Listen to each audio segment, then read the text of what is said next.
Hello everyone. This is Nidhi Baglikar, Assistant Professor, Biyani Girls College, Jaipur. On behalf of Guru KPO, I welcome you all.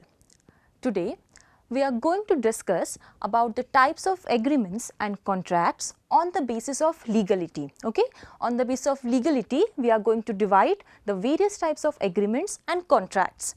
There are basically 6 types of agreements and contracts on the basis of legality. Very first is valid agreement.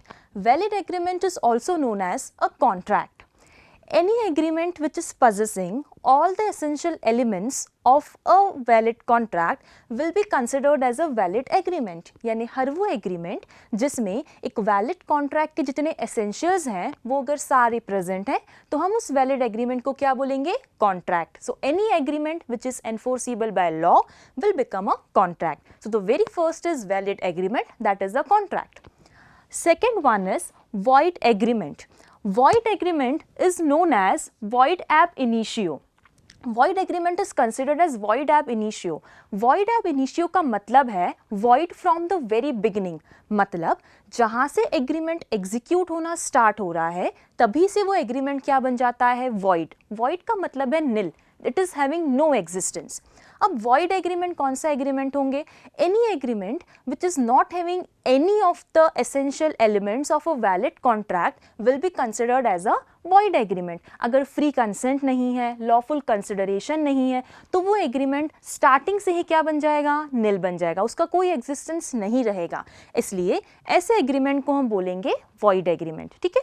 तो दो हो गए, एक हो गया valid agreement, दूसरा हो गया void agreement. ये agreement यहाँ पे जो word है agreement है, contract नहीं है. मतलब ये agreement contract की stage तक पहुँच ही नहीं पाता है, right? Legally enforceable हो ही नहीं पाता है, इसलिए हम इसे बोलते हैं void agreement.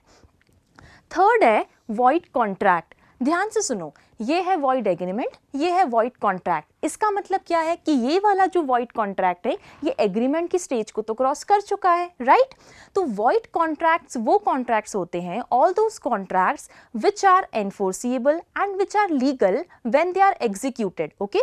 जब contract में enter हुए तब तो वो contracts कैसे थे? वो valid थे, but later on due to change in law or due to change in some circumstances, those contracts become void.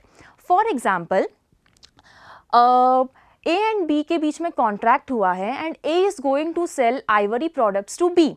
But later on, due to change in law, ivory products are now prohibited. Ivory products पे ban लगा दिया गया. तो जब execute हुआ A और B के बीच में वो contract, तब वो contract कैसा था? Valid agreement या फिर valid contract था.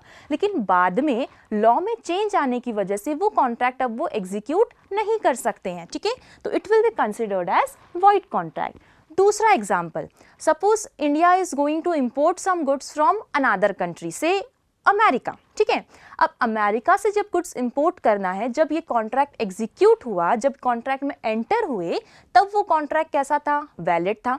लेकिन बाद में क्या हुआ? Due to outbreak of war, दोनों कंट्रीज के बीच में वॉर हो जाता है, तो अब क्या हो जाता है? Any transaction will be prohibited. ठीक है? तो ऐसे टाइम पे वो कॉन्ट्रैक्ट क्या बन जाएगा? Void contract. क्लियर हुआ?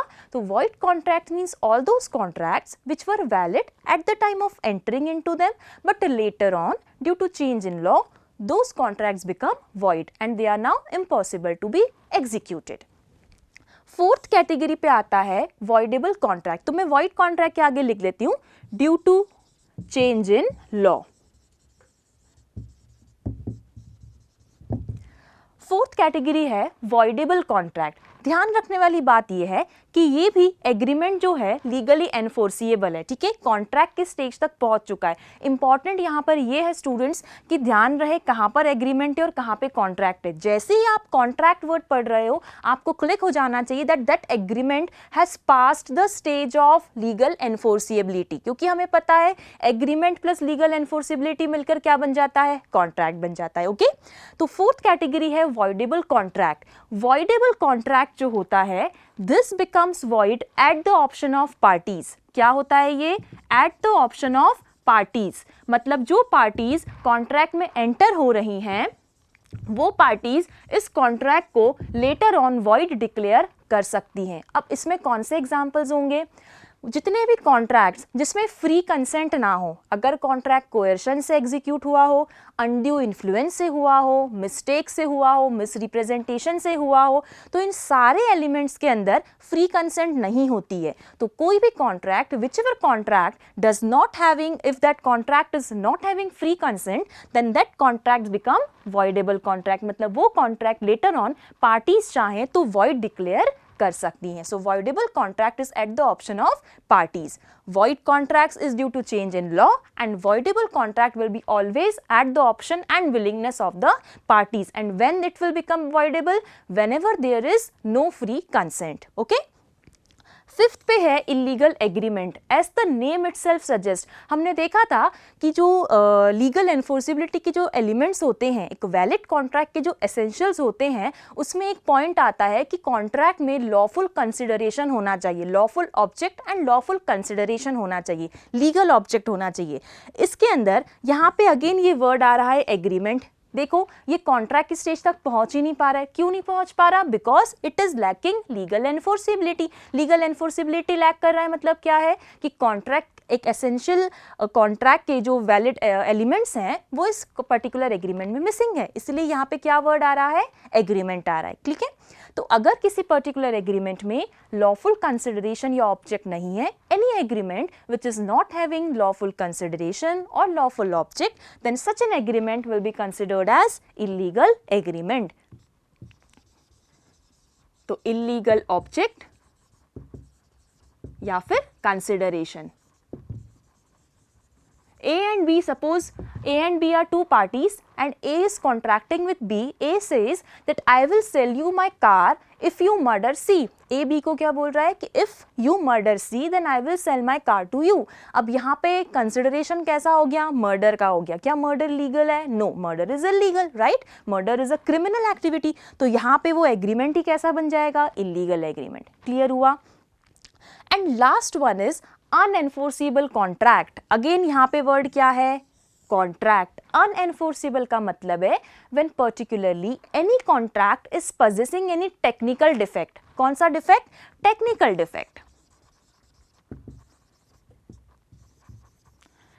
टेक्निकल डिफेक्ट का मतलब है कि if there is mismatch of signature और the amount is not properly indicated और the language is very confusing, language is very vague. Okay, तो एनी अगर टेक्निकल डेफिशिएंसी है अगर कॉन्ट्रैक्ट में, या फिर इम्प्रॉपर स्टैम्प ड्यूटी पे नहीं करी है, ठीक है, improper lack of stamp duty या फिर मिसमैच ऑफ सिग्नेचर्स और the language is very vague and confusing, तो all these things come under unenforceability. All these things come under technical defect. तो अगर टेक्निकल डिफेक्ट्स की वजह से वो पर्टिकुलर कॉन्ट्रैक्ट एग्जीक्यूट नहीं हो पा रहा है, then such a contract will be considered as unenforceable contract. Okay, when the technical deficiency will be removed, automatically that contract will become valid contract. Clear हुआ? तो ये 6 कैटेगरीज हैं on the basis of legality, जो एक particular contract या agreement का legal status decide करती है। पहला हुआ वैलिड एग्रीमेंट, जिसे हम वैलिड कॉन्ट्रैक्ट भी बोलते हैं। Second is void agreement, which is void एब initio from the very beginning. जहां से आपका एग्रीमेंट स्टार्ट होता है वहीं से ये एग्रीमेंट क्या बन जाता है? वॉइड। तो ये कॉन्ट्रैक्ट की स्टेज तक नहीं पहुंच पाता है। Third one is void contract, means the contract at the time of entering into the contract the contract was valid, but due to some change in law, जैसे मैंने बताया कि टू कंट्रीज के बीच में अगर आउटब्रेक ऑफ वॉर हो जाता है या फिर particularly something is prohibited, then at all those things will come under void contract. Fourth one is voidable contract, which will be void at the option of parties. वो सारे examples आप इसमें ले सकते हैं जिसमें parties की free consent नहीं हो, वो सारे contracts किसमें आ जाएंगे? voidable contract में आ जाएंगे। Fifth है illegal agreement. अगेन यहाँ पे वर्ड कॉन्ट्रैक्ट नहीं है, मतलब बिगिनिंग में ही इसका जो कंसिडरेशन है या फिर ऑब्जेक्ट है वो कैसा है? इलीगल है। And last one is unenforceable contract, which is due to any technical deficiency. So all this was about the types of various agreements and contracts. I hope you understood them. Do share the video, like the video and give your valuable feedback and comments. Thank you so much.